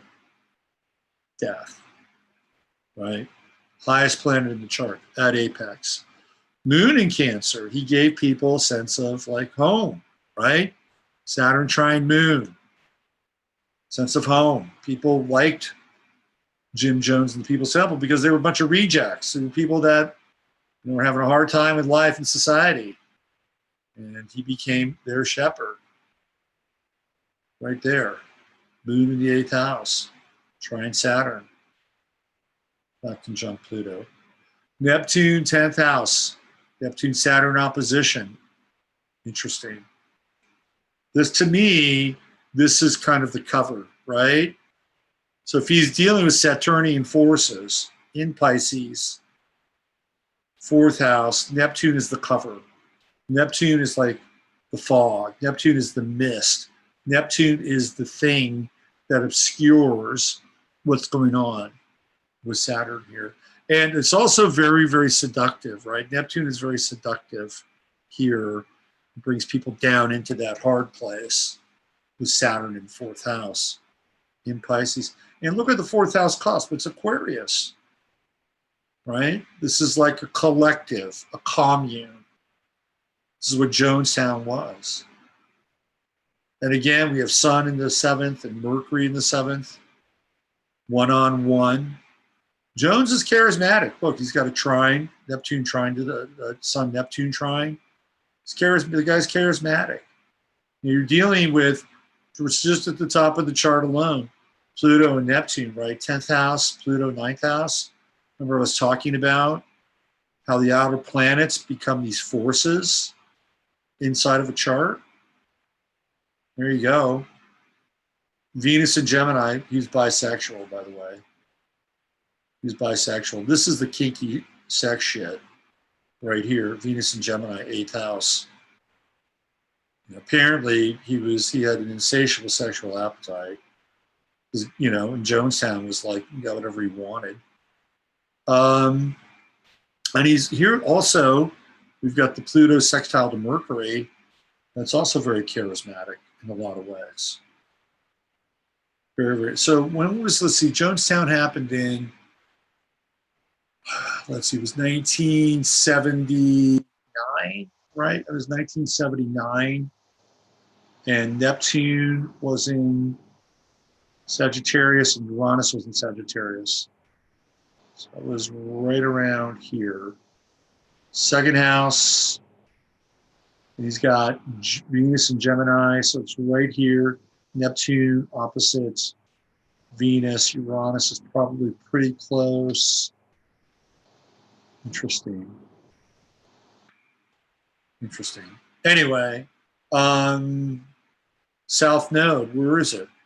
Pluto, right? Look at that. It's right there. It should be right there. To me, that is Jonestown in a nutshell. That Pluto in Cancer, 9th house, Guyana, South Node there. But if I were to also look at this forensically, I would say that Capricorn was involved. Like, I think that was a staged event, not the death, but I think Jonestown was probably being run as some kind of operation or program. And then Leo Ryan went down there and all hell broke loose. That's what I think. I think that there were Capricornian, i.e., probably agency or governmental forces or influences that were behind Jonestown. And I know that there's books out there, and clearly there's some information around it, but I can make a case for this astrologically right here. May 6th, Jim Jones. How about that? I think I can only do one more. There's a bunch of others. I got to do one more. So I can find it. Here we go. Another guy who's very charismatic in his own way, Bill Cooper. Bill Cooper was born May 6th. Okay, so we have Orson Welles, Jim Jones, Bill Cooper, A.P. Giannini, Sigmund Freud, Nicholas Tsar of Alexander Tsar of Russia. And I tell you who I've left off. I left Tony Blair off the list. He's born May 6th. George Clooney, whose chart I have, he's born May 6th, right? I mean, May 6th is the day. Look at Bill Cooper. Here he is, Mr. Bill Cooper. Taurus rising is a double Taurus. Sun in the first house. And Cooper he was a flawed guy. A lot of people like to lionize Bill Cooper. And there were things about Bill Cooper that were very interesting. I've said it before. I went to a lecture of his at Evergreen College in 1990. I got a first run pressing at Behold a Pale Horse, the 2-day thing with Bill Cooper. He talked about, structures and bases on the moon. He talked about UFOs he saw coming out of the water, while he was on board a ship in the Navy. He broke down the Kennedy assassination, all this shit, right? That's what his presentation was. But he was a person that was not always well liked. He wasn't always well liked. He didn't treat people well, and he had a problem with alcohol. We could see this with the Venus-Neptune square. I remember meeting this guy, Colonel Wayne Aho. It was on my 40th birthday. It was 30th birthday, 1990.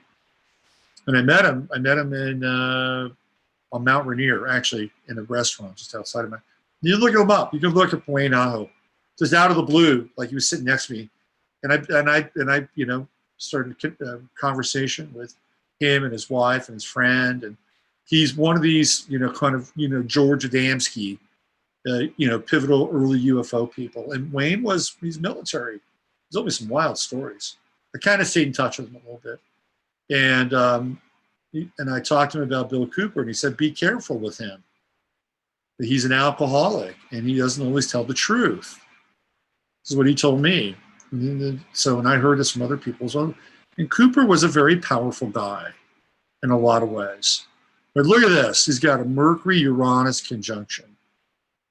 Sun, he's got moon, born on a new moon in Gemini. He was really into low-watt radio stations. And here we have Jupiter in the third house. It's like local communication. And he had a sextile with the Sun and Jupiter. So Bill Cooper was kind of charismatic, although he was not, again, a very well-liked guy, right? Very interesting. He had a flair about him. If you ever listen to his Hour of the Time broadcast, Bill Cooper's pretty compelling. He really, figured his shit out in a lot of ways.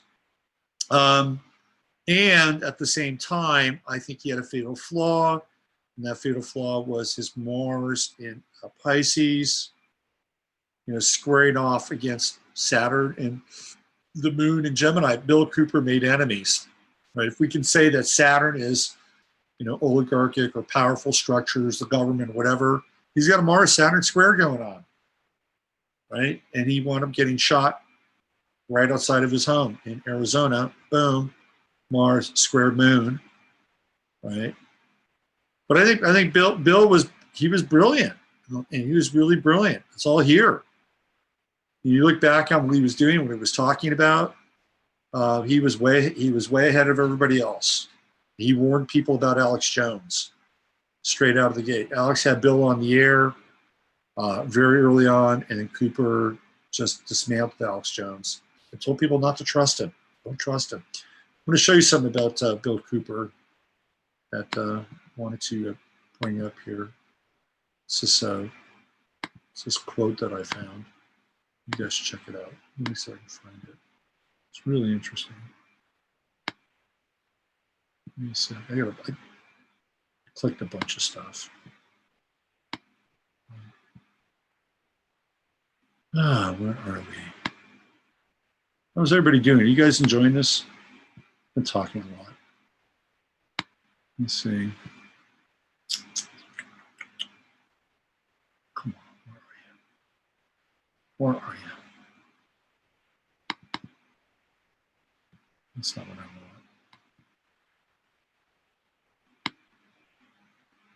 If I don't find it in the next 20 seconds, I'm gonna give up the ghost.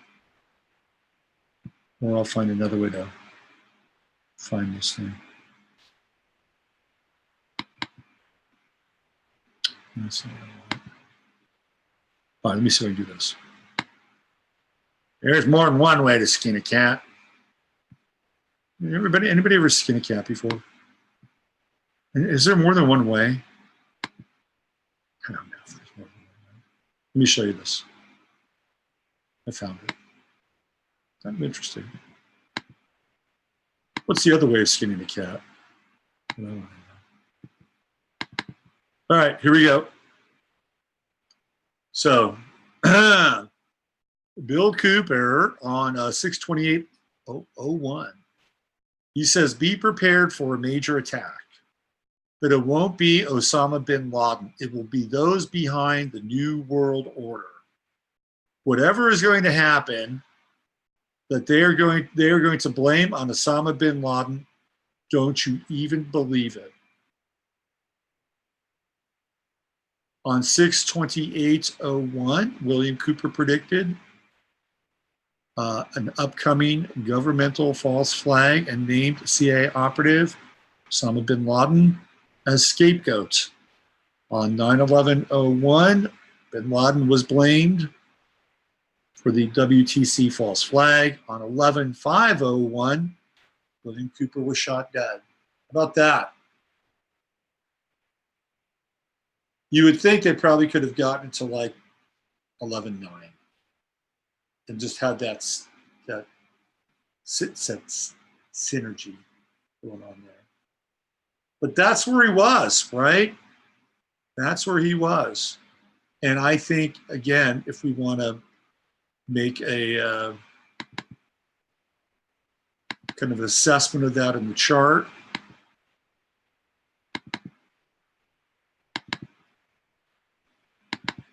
it would be here, right here, right there. Bada bing, right there. Uranus, Mercury, Moon, Saturn, right? Sextiling Pluto. I mean, that's pretty intense. The guy had some foresight, some deep foresight, right? But even like the sextile to the sun and the trine to Mars, highly intuitive, highly intuitive. Speaking of intuitive, look who's here. It's Jasper. Hello, Jasper. Nice to see you. It's about time. Show's over. Show's over, Jasper. It's over. Could have been here earlier. All right, let me check in with you guys in the chat room. See what's happening. Chatlandia. Kathleen, you asked where's Jasper, and there he was. Kathleen called Jasper in. So you still have the incorrect show info. Yeah, I know. I can't. It happens that way, Joe. I can't change it. I can only change it after I do the show. Thank you for that. You guys want to see George Clooney's chart? The only thing I can think about George Clooney's chart is, here, I'll show you his chart. Why not? Why not? I'm feeling generous tonight. Let's see. So I can find it.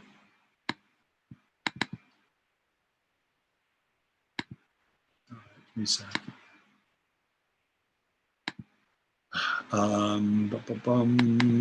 There it is. All right, here's Clooney's chart. Pisces rising. You can see the Pisces rising in his eyes.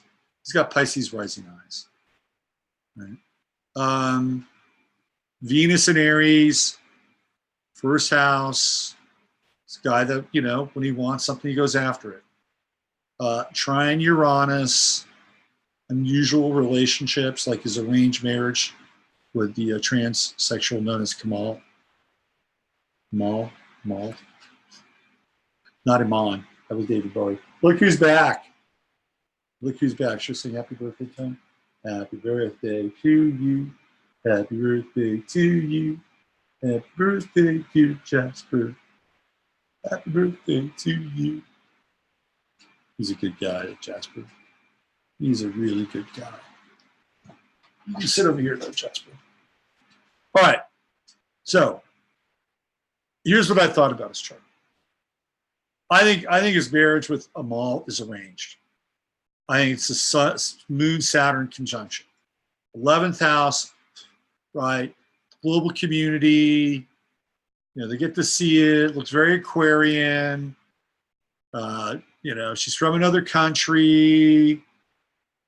Her mother was some kind of academic, revolutionary kind of person. Sagittarius on the midheaven, it's the world, global citizen. Yeah, this is the Moon Saturn. This is Amal and her mother, by the way. I think he's got an arranged marriage. That's what I think.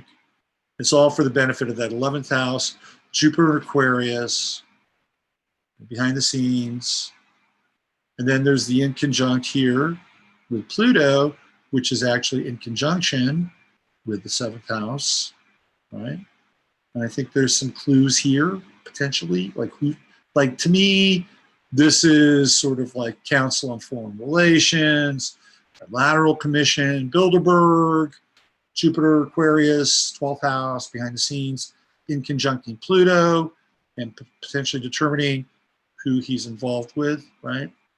Neptune, 8th house, behind the scenes, other people's money. Again, do we really get to see the real George Clooney? What's going on here? We looked at that once before already, right? Neptune opposition to the sun, external forces shaping who he is in a lot of ways, right? That's what happens. If you have a planet, like we saw this with Neptune opposition Saturn in Jim Jones's chart, right? External forces shaping what's behind in the opposition.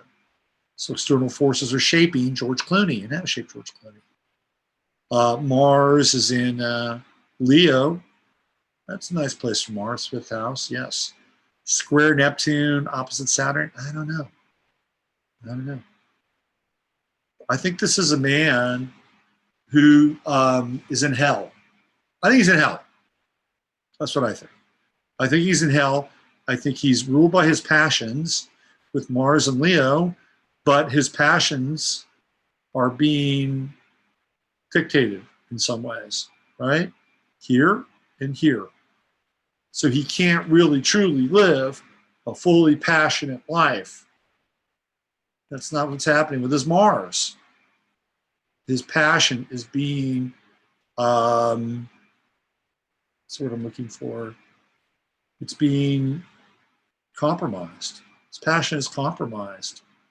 He's got an unusual relationship, right? Venus trine Uranus.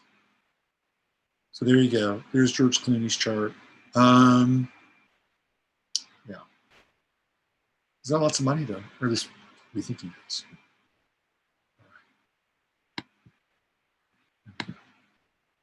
Okay. How was that? How was that? How discouraging and tyrannical. Let's see. Just the body to the I did. Happy birthday. Everybody's wishing you happy birthday. You are loved. You know that? I think more people on YouTube like you more than they like me. It's true. It's true. Nobody, no. If I just did a video of Jasper, nobody would have a thumbs down. How could you thumbs down Jasper? Right? I think Jasper's 10. That's what I think. I can edit, Joe. I can edit, but I can't. I don't want to edit it in real time. I don't want to mess it up. Okay, so here's what happens, right? So I do a live stream, and I go through. You can see where it says right here, live on YouTube, and it'll say Zoom at the bottom, right? So I'm going through Zoom, and Zoom, for whatever reason, has a template of comments that I can't change until after the live stream is over. When the live stream is over, I can do it. It is not a conspiracy. YouTube does not limit me to that extent, although I am in YouTube jail for uploading something I shouldn't have. That is true. Try to keep it real. Keeping it real here. Let's see. I will be doing 15 minutes of flame tomorrow, and Tuesday maybe, but I'm gonna go. I'm gonna go see the old gal this week. She's recovering from her hip surgery. So I'm gonna go hang out with her. So we'll see how the rest of the week goes, if I can squeeze in a few shows. But it will be with the Crimmies on Friday, and I think we'll be live streaming from their garden where Steve and Chris will be naked. They'll be doing naked gardening live from North Carolina. You don't want to miss that because they've both been going to the gym, and I think what they really want to do is just show off their new bodies. It's not about gardening at all. But if I have to, I think YouTube actually has like a little like filter, so I can sort of like fuzz their bodies out, and you'll just be able to talk. So some people might be offended that we'll have naked gardening in the Crimmies. So I can take care of that. I think that's it. I should be having a new skin up on robertphoenix.com, which means I'll be doing more writing. It's got a whole new layout. It's really cool for the homepage. I just have to have a few tweaks. I've been waiting to do writing because I need to get this new template up. I really want to get back into the writing thing. And I am starting a new website, which I don't really want to get into right now, but it's going to be astrology related. And I'll be doing kind of 2 websites at once, and see where that goes. In any case, if you want to do a reading with me, if you really like what you saw tonight, you want some of that astrological magic you saw tonight, come on over to robertphoenix.com. We'll hook you up. And don't forget the event in September. I'm going to be talking about it fairly frequently. I just have to nail the space down. I'm very close. Very, very close. Maybe I shouldn't have talked about it until I nailed the space down, knock on wood. But we're working on it. So don't forget the event in September. It's going to be very cool. You're going to want to attend. This is going to be a very interesting mind melt party kind of experience thing here in the Hill Country. Place to be. Jasper, shall we sign off? Says yes. Use your head and discern what's real, your heart zip what's possible. Thank you for joining me tonight. I'm Robert Phoenix, and as always, I really appreciate your time, your intention, your love, your companionship, your camaraderie, all the things that are important in all of our lives. I just want to say thank you from the bottom of my heart to yours. Have a great Monday, and I'll see you guys tomorrow on the 15 minutes of flight side things.